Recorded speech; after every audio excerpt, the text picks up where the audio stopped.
মাকে হোয়াটসঅ্যাপে অ্যাড করছিলাম, তারপর মা আমাকে ওই কার মোবাইল চার্জে বসায় ব্লাস্ট করে গেছে, তারপর 15 জনকে ফরওয়ার্ড করো ওই মেসেজ, তারপর গুড নাইট গুড মর্নিং এগুলোই পাঠায় যাচ্ছে দিন রাত। টাইপ তো এরকম ভাবে করবে মানে ফোনটাকে পারলে ভেঙেই ফেলাবে, ফোনের সাথে পুরো কুস্তির যুদ্ধ করতেছে। আমি বলি মা টাচ স্ক্রিন হালকা টাচ করলেও হবে না, মা এরকম করেই চালাবে। আমরা তো হালকা করে সোয়াইপ করি, কিন্তু আমার মা এরকম করে করে না। আমার মা মানে ওইটাকে সোয়াইপ করে পারলে দুবাই পাঠিয়ে দিবে। আমি মাকে বলি যে মা এত ডিস্টেন্সে মোবাইল দেখা যায়, কিন্তু না, আমার মা সবসময় এত কাছের থেকেই দেখে। আমি ধরো মাকে কোনো একটা হাসির রিল দেখাইলাম, মা এটা দেখে বলবে বাবু এরা এরকম করতেছে কেন? আমি কেমন করে জানবো এরা এরকম করতেছে কিসের জন্য? আমার মাকে ধরো আমি ভিডিও কল করলাম, আমার মা নিজেকে না দেখে বাদ বাকি সব জিনিস দেখাবে, কখনো সিলিং ফ্যান, কখনো আলমারি, কখনো কি, মানে মাকে বলি মা মুখটা দেখাও। হ্যাঁ এই তো বাবু, হ্যাঁ কোথায় বাবু, হ্যাঁ।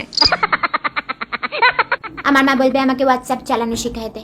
বাবু এই নাম্বারটা ফোনে সেভ করে দে তো। বাবু ফ্রেন্ড রিকোয়েস্ট কি করে পাঠায়? তোর আর আমার একটা ফটো তুলে তোর আঙ্কেলকে হোয়াটসঅ্যাপ করে দে, তোর বাবাকে একটা মেসেজ সেন্ড করে দে আমার ফোন থেকে। এটা তো কি একটা বাটন টিপে ফেললাম, কি হয়ে গেল এটা? এনে দেখ তো একটু ঠিক করে দে। ফেসবুকে আমার ফটোতে কমেন্ট করছে লোকে, কি কি কমেন্ট করছে একটু পড়তো। মা এসে আমাকে বলবে যে দেখ তো বাবু ফোনটা মানে খারাপ হয়ে গেছে, আমি কথা বলতেছি তোর মাসির সাথে কিন্তু কিছু কথা শোনা যাচ্ছে না।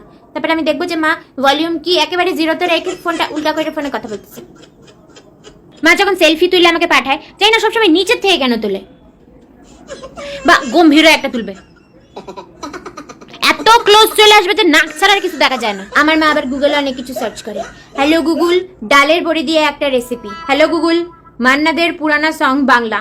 মোবাইল ফোন ঘাটলে কি কি রোগ হয়? মাংস করে আলুর দম রেসিপি। প্রেসার কুকারে কেক কি করে বানায়? বাঙালি নিরামিষ তরকারি রেসিপি।